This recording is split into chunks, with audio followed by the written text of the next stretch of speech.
14வது அத்தியாயத்துல விருத்தாசுரனுக்கு தத்துவ ஞானம் எப்படி வந்தது அப்படிங்கிற காரணத்தை பரீட்சித்து கேட்டான். சுகர் அதுக்கு அவனுடைய பூர்வ ஜென்மத்தை பற்றி சொன்னார் அப்படிங்கிறத பார்த்தோம். இந்த 15வது அத்தியாயத்தில் நாரதரும் அங்கிரச முனிவரும் சித்திரகேதுவுக்கு என்ன தத்துவ உபதேசம் பண்ணினா அப்படிங்கிறத பார்க்கலாம். ஸ்ரீ சுகர் சொல்றார், அங்கிரச முனிவர் நாரத முனிவர் ஆகிய 2 பேரும் மரணமடைந்த பிள்ளையினுடைய அருகில சோகத்தால மதிமயங்கி மரணத்தையே அடைஞ்சது போல இருக்கின்ற அந்த சித்திரகேதுவை பார்த்து, பிரகிருதி, புருஷன், ஈஸ்வரன் இவாளோட உண்மைய சொல்லக்கூடிய இனிய பேச்ச பேச ஆரம்பிக்கிறார். சித்திரகேது, நீ யார பத்தி வருத்தப்படுறியோ அந்த இவன் பிரவாகம் போன்ற இந்த சிருஷ்டியில கடந்த காலத்திலாவது அல்லது நிகழ்காலத்திலாவது அல்லது வரப்போகிற காலத்திலாவது உனக்கு என்ன ஆக வேண்டும்? நீயும் இவனுக்கு என்ன ஆகணும்? நீ ஜீவாத்மாவை குறித்து வருந்தினால் வருத்தப்படும் இந்த ஜீவனுக்கும் உனக்கும் என்ன சம்பந்தம் இருக்கிறது? 3 காலங்களிலும் இவனோடு உனக்கு ஒரு விதமான சம்பந்தமும் இல்லை. தேகத்தை பற்றிய பிதா புத்திர சம்பந்தத்தை பற்றி நீ வருந்தினால் அதுவும் அழகில்ல. மணல்கள் பிரவாக வேகத்தினால் ஓரிடத்தில் குவியலாக சேருகின்றது. ஓரிடத்தில் குன்றுபோல் குவிந்திருக்கும் மணல்கள் பிரிந்து போகிறது. அது மாதிரியே பிராணிகள் மற்றவர்களோடு காலத்தினால் சேர்வதும் பிரிவதுமாக இருக்கிறார்கள். விதைகள் முளைத்து பின் காய்காய்த்து தம்மை போன்ற வேறு விதைகளை உண்டாக்குகிறது. காலக்கிரமத்தில் அதுவும் அழிந்து போகிறது. அதுபோல பிராணிகளிடம் இருந்து ஈஸ்வரனுடைய மாயையால் தூண்டப்பட்டு வேறு பிராணிகள் உண்டாகிறார்கள். காலக்கிரமத்தில் மரணத்தையும் அடைகிறார்கள். அதனால ஈஸ்வரனுடைய மாயையின் மகிமையை நன்னா தெரிஞ்சுண்டு இந்த விஷயத்துல நீ வருத்தப்படாத. நாங்களும் நீயும் இதோ புலப்படுகின்றவர்களும் இந்த காலத்தில் உள்ள மற்ற ஸ்தாவர ஜங்கமங்களும் ஆகிய எல்லாமே பிறப்பதற்கு முன்பு இல்லவே இல்லை, மரணமடைந்த பின்பும் இருக்க போகிறது இல்லை. ராஜனே, இது மாதிரி இந்த தேகமும் இப்பொழுது கலைந்து போக ஆரம்பித்தது, இனி இருக்க போகிறது இல்லை. ஆகையால் இந்த தேகத்தை பற்றி நீ வருத்தப்படக்கூடாது. பிராணிகளுக்குள் புகுந்து நியமிக்கின்ற சர்வேஸ்வரன் தன்னால் படைக்கப்பட்டவைகளும் தனக்கு உட்பட்டு சுவாதீனமில்லாததுமான பிராணிகளை கொண்டு பிராணிகளை படைப்பதும் காப்பதும் அழிப்பதும் செய்து வருகிறான். அவன் கர்மத்தினால் விளையும் பிறவி இல்லாதவன், அவாப்த சமஸ்த காமன். உலகத்தில் ஒருவன் ஒரு காரியம் செய்யும் பொழுது தன்னுடைய பிரயோஜனத்தையாவது பிறர் பிரயோஜனத்தையாவது கருதித்தான் செய்கின்றான். ஈஸ்வரன் சிருஷ்டி முதலிய காரியங்களை செய்வது தன் பிரயோஜனத்திற்காக என்று நாம் சொல்ல முடியுமா? அவன் விருப்பங்களெல்லாம் கைகூட பெற்றவன். அவனுக்கு இவைகளால் ஆக வேண்டியது என்ன இருக்கிறது? பிறர் பிரயோஜனத்திற்காகத்தான் செய்கிறான். அதற்கு பிறரிடம் உள்ள அவனுடைய அருள் மட்டும்தான் காரணம். கர்ப்பம், ஜன்மம், நரை, மரணம், நரகம் இவை பல வகையான துக்கங்களுக்கு இடமான இந்த ஜகத்தை மன இரக்கமுடைய யாரும் படைக்க மாட்டா. எவனும் பிரயோஜனத்தை எதிர்பாராமல் ஒரு காரியத்தை செய்யவும் மாட்டான்.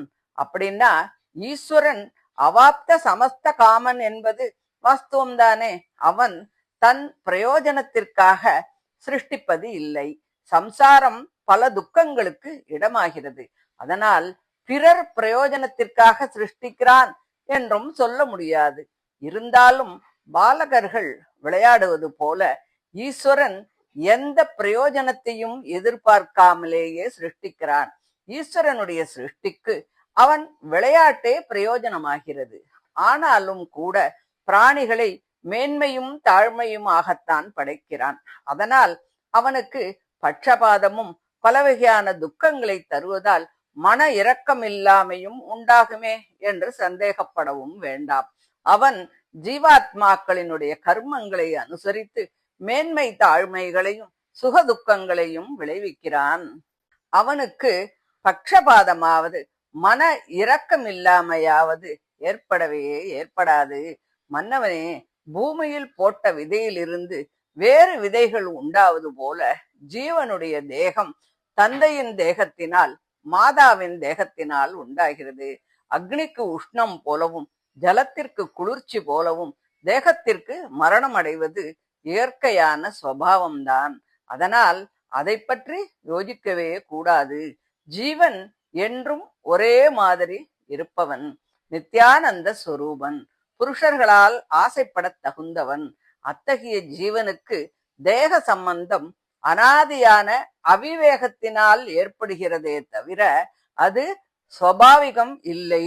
முத்துச்சிப்பியை பார்த்து இது வெள்ளி அப்படின்னு நினைச்சு பிரமிக்கிறது போல தேகத்தை ஆத்மா என்றும் தன்னை சுதந்திரன் என்றும் நினைச்சு பிரமிக்கிறான். முத்துச்சிப்பில வெள்ளி உருவம் இவற்றின் பிரிவுகள் பிரமையினால் கற்பிக்கப்படுவது போல இந்த தேகம் இந்த ஜீவனுடையது, இந்த ஜீவன் இந்த தேகத்தை உடையவன் என்னும் பிரிவு அவிவேகத்தினால் தான் உண்டாகிறது. ஆகையால் ஜீவனுக்கு தேக சம்பந்தம் வந்ததே தவிர அது நித்தியமல்ல அப்படின்னு மன்னவனுக்கு ஹிதத்தை உபதேசம் பண்றார். அந்த பிராமணர்களின் முறைகளால் சமாதானம் செய்யப்பட்ட சித்திரகேது ராஜன் புத்திர சோகத்தினால் வாடின முகத்தை உடைய அவன், நீங்கள் மகா ஞானிகளாக இருக்கீள், மேன்மையுடைய பெரியோர்களுக்கும் பெரியோர்களாய் இருக்கீள், நீங்கள் அற்ப வேஷத்தோடு இங்க வந்திருக்கீள், நீங்கள்லாம் யாரு? பகவானுக்கு அன்பர்களான பிராமணர்கள் பித்தம் பிடித்தவர்கள் போல் வேஷம் கொண்டு என்னை போன்ற மூடர்களுக்கு ஞானோபதேசம் செய்யறதுக்காக இந்த பூமியில் திரிஞ்சின்றிருக்கா. அவர்கள்ல நீங்கள்லாம் யாருன்னு தெரியலையே. சனத்குமாரர், நாரதர், ருபு, அங்கிரசு, தேவலர், அசிதர், அபாந்தர தமசு, வியாசர், மார்க்கண்டேயர், கௌதமர், வசிஷ்டர், பரசுராமர், கபிலர், ஸ்ரீசுகர், துர்வாசர், யாக்ஞவல்யர், ஜாதுகர்ணி, ஆருணி, ரோமச்சர், சவணர், தத்தாத்திரேயர், அசுரி, பதஞ்சலி, பராசரர், மைத்ரேயர், பரத்வாஜர், வாருணி, வேதச்சிரர், ஆங்கிரசர், பஞ்சசிகர், ஹிரண்யநாபர், கௌசல்யர், ஸ்ருததேவர், ருதத்வஜர், இப்படி பல முனிவர்களும் மூடர்களுக்கு ஞானோபதேசம் பண்றதுக்காக இந்த பூமண்டலத்துல சஞ்சாரம் பண்ணிட்டு இருக்கா. அவர்கள் தபஸ் சித்தி பெற்றவர்களில் மிகச் சிறந்தவர்கள். ஞானமே அவர்களுடைய செல்வம். அவள்ல நீங்கள் யாருன்னு தெரியலையே. நீங்க யாராவனாலும் இருக்கட்டும், என்னை போன்ற மூடனுக்கு ஞானோபதேசம் செய்யறதுல ரொம்ப கெட்டிக்காராளா இருக்கேள். நான் அஞ்ஞானமாகின்ற அந்த காலத்துல மூழ்கி இருக்கேன். நான் ஒரு மூட புத்தி உடையவன். மனுஷனை போல தோன்றுகிறேனே தவிர பசுவின் தன்மையே எனக்கு இருக்கு. ஆகாரம், நித்திரை, பயம், மைத்துனம் இவைகளை தவிர வேறு எதுவுமே தெரியாது. பசுக்களை காட்டிலும் மனுஷர்களுக்கு ஞானம்தானே விசேஷம். அது எனக்கு கிடைக்கலையே. எனக்கு நீங்கள் ஞான சுடர் விளக்கை ஏற்றி தர வேண்டும் அப்படின்னு சொல்றான். அதை கேட்ட ஆங்கிரஸ் மகரிஷி, ராஜனே, நீ பிள்ளை வேண்டும் என்று விரும்பி கேட்டபோது உனக்கு பிள்ளையை கொடுத்த ஆங்கிரச முனிவர் நான் தான். இவர் பிரம்மதேவனது புதல்வனான நாரத மகரிஷி, மகானுபாவர். நீ இப்படி புத்திர சோகத்தினால் கடக்க முடியாத அஞ்ஞானத்தில் ஆழ்ந்திருப்பதையும் நீ அவ்வாறு இருக்க தகாதவன் என்பதையும் பெரியோர்களால் அனுகிரகிக்க தகுந்தவன் என்பதையும் ஆராய்ந்து உன்னை அனுகிரகிக்க நாங்கள் இங்கே வந்தோம்.